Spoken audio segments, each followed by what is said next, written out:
আসসালামু আলাইকুম রহমতুল্লাহি ওবরাকাতু।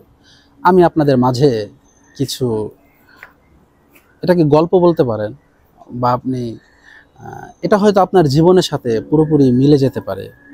দেখেন যদি মিলে তাহলে আপনি যদি যে কথাগুলো বলা হবে এটার উপর আপনি যদি চলতে পারেন তাহলে হয়তো আল্লাহ তাআলা আপনাকে অনেক উপরে উঠাই দেবেন। তো আমরা শুরু করি।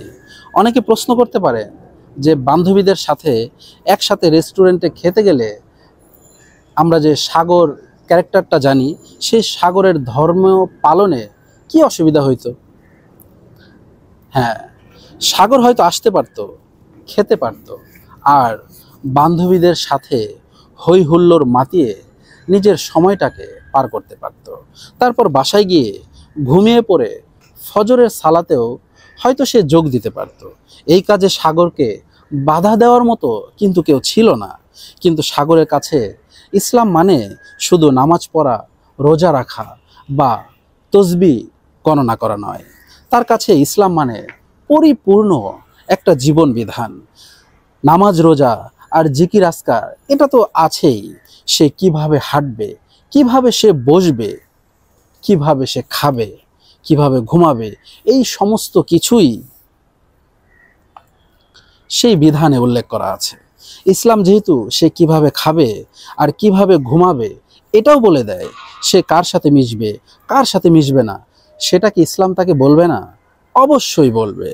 চেরি পিক নামে ইংরেজিতে সুন্দর একটা বাগধারা আছে। এর মানে হলো একজনের কাছে যেটা ভালো লাগে তা নেওয়া, আর যা ভালো লাগে না সেটা বাদ দিয়ে দেওয়া।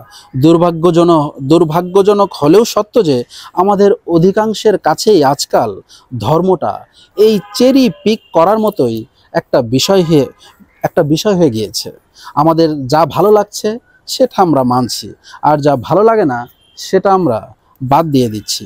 কিন্তু এ ধরনের চেরি পিকিং মার্কা দিন পালনে সাগরেরা বিশ্বাসী নয়। তার কাছে ইসলাম মানে সম্পূর্ণভাবে আত্মসমর্পণ, পরিপূর্ণভাবে মহামহিম সেই আল্লাহ তাআলার কাছে নিজেকে সঁপে দেওয়া।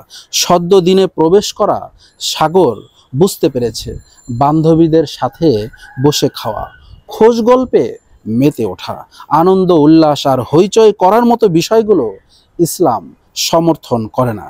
ইসলামের একটা বাউন্ডারি আছে, যে বাউন্ডারি একজন পরনারীর পাশে বসতে, তার দিকে তাকাতে, অপ্রয়োজনে তার সাথে কথা বলতে, খোশ গল্পে মেতে উঠতে তাকে বাধা দেয়। ইসলাম বলে মাহরাম নয় এমন কোনো পরনারীর সাথে তোমার হৃদ্যতা থাকতে পারবে না।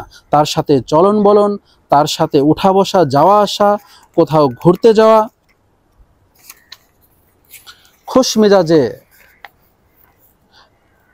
মেজাজে কথা বলা, এসবের কোনোটাই ইসলাম সমর্থন করে না।